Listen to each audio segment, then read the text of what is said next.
우리에게 주신 하나님 말씀 구약성경 이사야서 19장입니다. 하나님의 복이 가득하기를 축복합니다. 오늘 말씀은 애굽을 향한 이집트를 향한 하나님의 심판과 징계의 말씀이 있습니다. 그런데 단순히 심판에 이르지 않고요, 후반부에 갈수록 하나님께서 이 애굽을 회복시켜 주시겠다라고 약속하고 있습니다. 애굽은 출애굽기에 그대로 나와 있듯이 출애굽기, 애굽을 나와야만 하나님의 백성으로 살아갈 수 있음을 말씀합니다. 400년 동안 이스라엘 백성들을 노예로 부렸고 그 안에서 고통과 아픔의 세월들이 있었기에 하나님께서는 그들을 애굽에서 노예의 삶에서 건져 주시지요. 그래서 이스라엘 백성들에게 가장 큰 은혜의 날은 출애굽의 날입니다. 그래서 6월절이 있고요. 이스라엘 백성들은 자녀들에게 출애굽 과정 속에서 하나님이 어떻게 일하셨는지 자녀들에게 늘 가르쳤습니다. 이처럼 하나님께서는 애굽을 떠나는 것에 대해서, 애굽의 영향력을 벗어나는 것에 대해서 그것을 강조하셨고, 애굽과 같은 강대국을 의지하는 것을 못하게 하셨지요. 또한 이집트는 각종 우상의 나라였습니다. 다신 종교의 나라였어요. 하나님을 경외하지 않을 뿐만 아니라 수많은 신들을 섬기는 그런 나라였지요. 그러하기에 하나님께서는 애굽을 경고하십니다. 1절에서 3절 제가 읽겠습니다. 애굽에 관한 경고라. 보라, 여호와께서 빠른 구름을 타고 애굽에 임하시리니 애굽의 우상들이 그 앞에서 떨겠고 애굽인의 마음이 그 속에서 녹으리로다. 내가 애굽인을 격동하여 애굽인을 치리니 그들이 각기 형제를 치며 각기 이웃을 칠 것이요 성읍이 성읍을 치며 나라가 나라를 칠 것이며 애굽인의 정신이 그 속에서 쇠약할 것이요 그의 계획을 내가 깨뜨리리니 그들이 우상과 마술사와 신접한 자와 요술객에게 물으리로다. 하나님께서 애굽을 치는데 떠는 사람들이 누구냐면 우상들이 떤다라는 겁니다. 애굽을 지킨다고 하는, 애굽을 지키기 때문에 신뢰한다는 그 우상들이 떨겠고, 뿐만 아니라 이집트 사람들의 마음 역시 스스로 다 간담이 녹아지게 된다라는 거죠. 하나님께서 애굽을 심판하는 방법은요, 스스로 무너지는 겁니다. 그래서 2절에 애굽인들이 스스로 애굽인을 치고 형제를 치고 이웃을 치고 성읍을 친다라는 겁니다. 스스로 치게끔, 스스로 무너지게끔, 자멸하게끔 내버려 두시겠다라는 거죠. 그들이 아무리 우상과 마술사와 요술객과 이러한 신접한 자들, 헛된 자들을 의지한다 할지라도 그들은 결코 살아날 수 없음을 하나님은 말씀하고 있습니다. 우상을 섬기고 헛된 것을 섬기며 살아가는 그 나라의 결과가 이러할 뿐임을 하나님은 말씀하고 있는 거죠. 그런데 이런 나라를 문제는 애굽을 유다가 의지했다라는 거예요. 이 강력한 나라이기 때문에 아무리 우상을 섬긴다 할지라도 이 나라를 의지하고 아수르와 바벨론과 그 사이에서 줄다리기를 했던 그 애굽을 하나님께서는 결코 기뻐하실 수가 없었던 거죠. 우리나라 역시 참 약했던 시간대마다 많은 외세를 의지했습니다. 미국, 러시아, 중국, 일본 그 사이에서 어느 나라를 의지해야지 우리가 살아갈 수 있다 해서 특히 조선 만렵에 대한민국 초기에는 참 많은 어려움이 있었지요.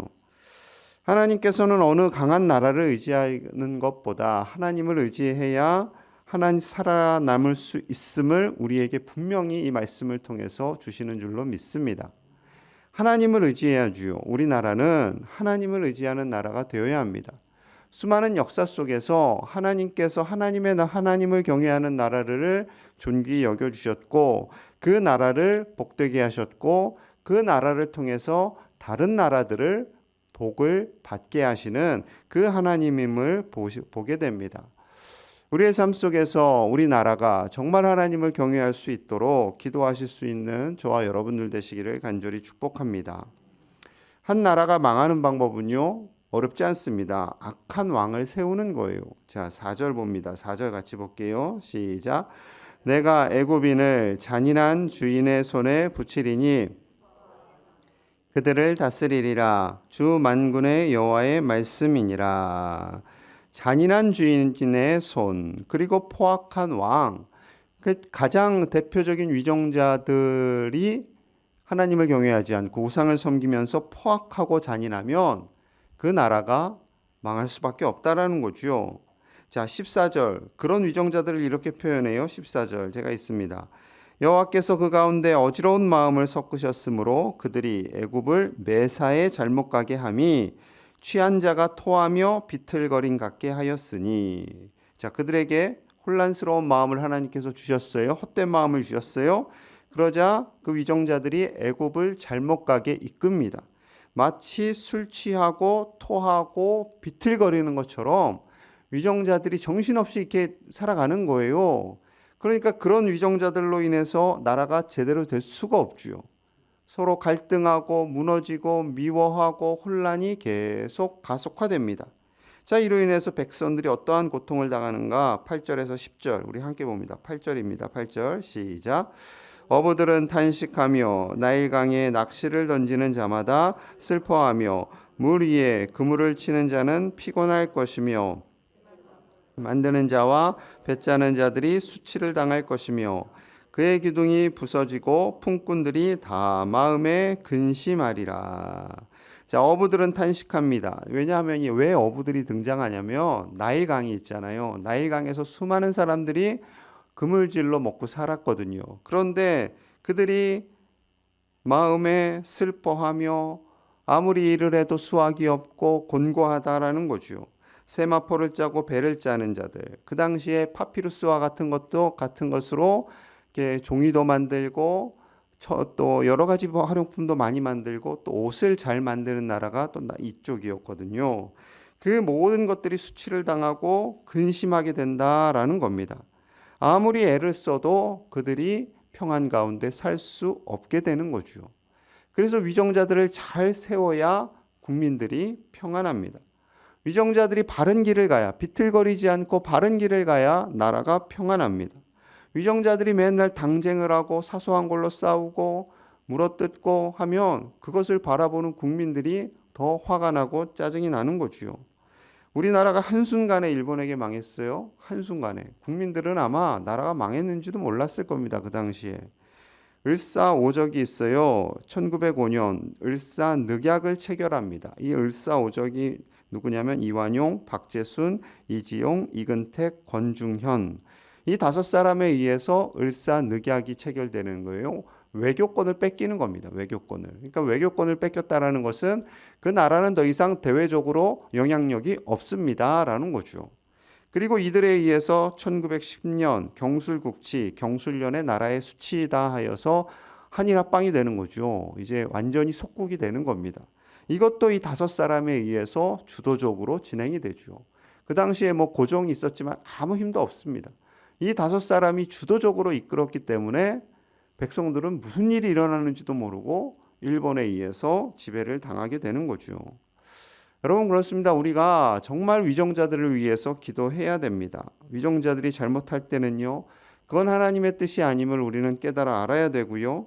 우리가 정말로 바른 길로 갈 수 있도록 나라를 위해서 위정자들을 위해서 기도해야 할 줄로 믿습니다.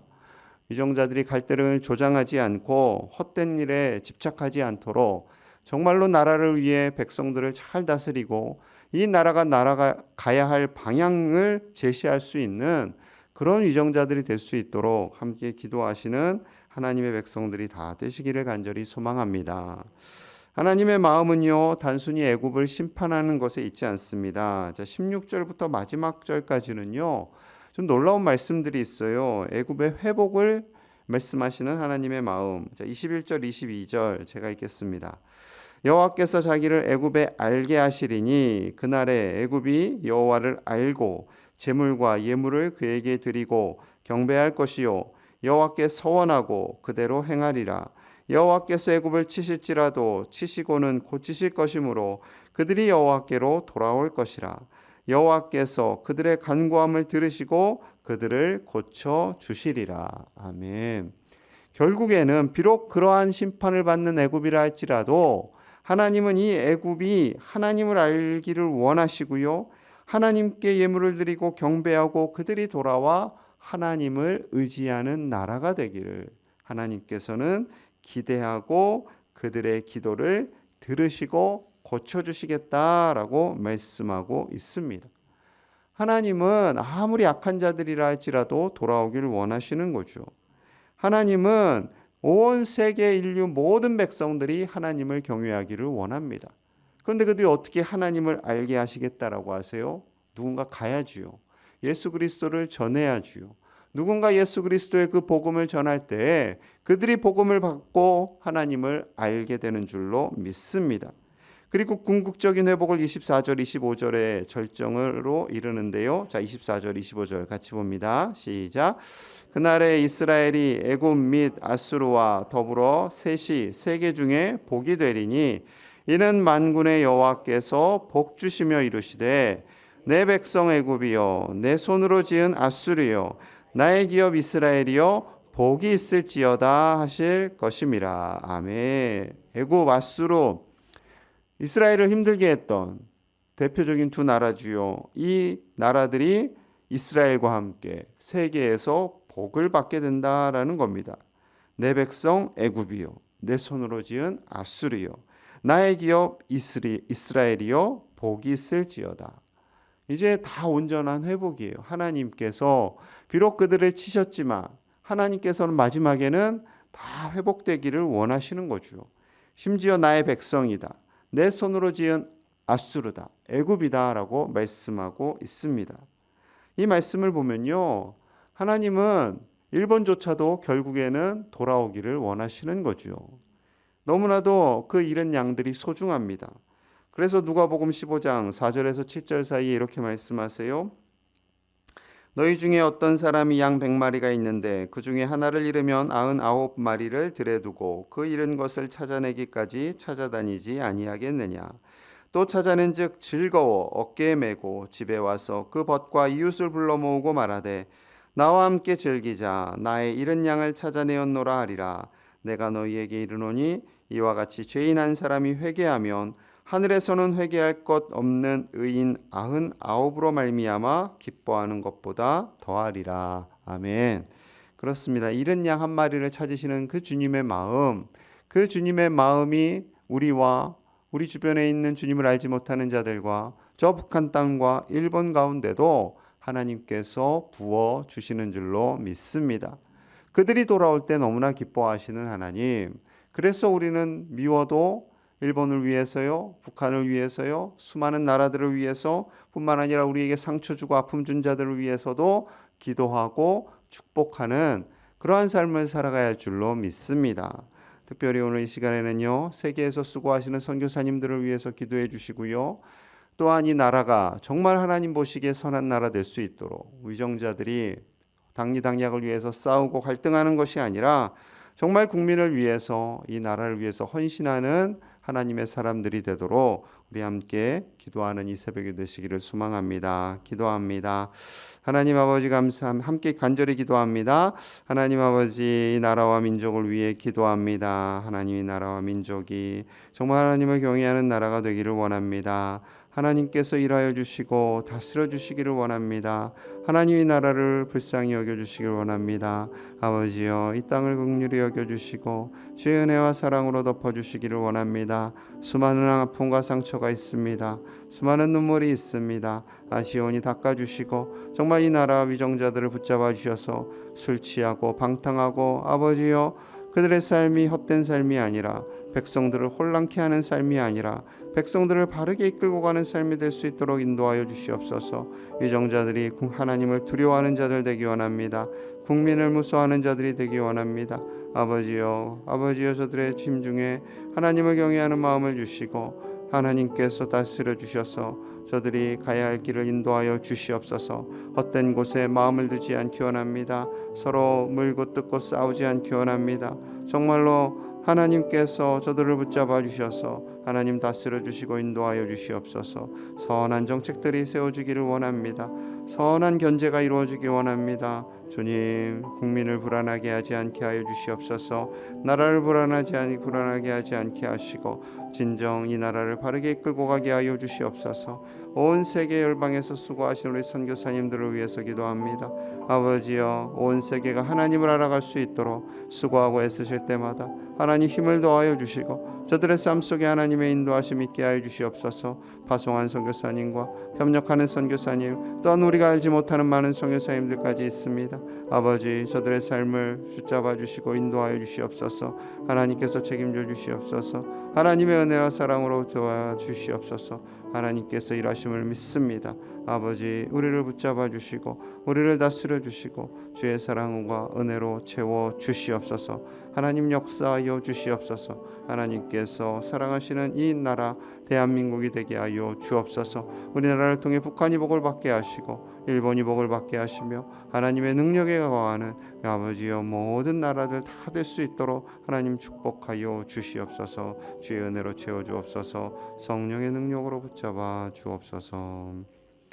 하나님 감사합니다. 이 새벽에 우리를 불러주시니 감사합니다. 특별히 나라를 위해서 기도하게 하심을 감사합니다. 이 나라를 붙잡아 주시고 오직 하나님을 두려워하며 하나님을 경외하는 나라 되게 하여 주시옵소서. 특별히 위정자들을 붙잡아 주시옵소서. 지도자들을 붙잡아 주시옵소서. 교만하지 않게 하시고 겸손하게 하시고 당리당략으로 서로 싸우며 헐뜯고 국민을 불안케 하는 자들이 되지 않게 하여 주옵소서.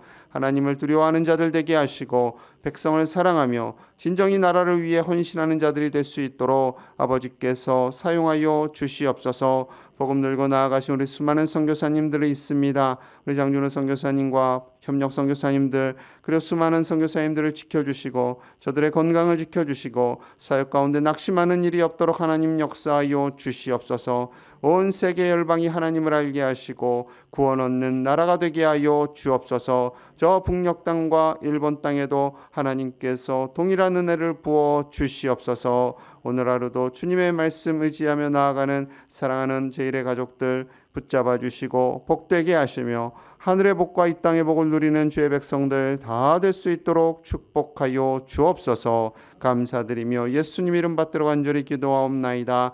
아멘.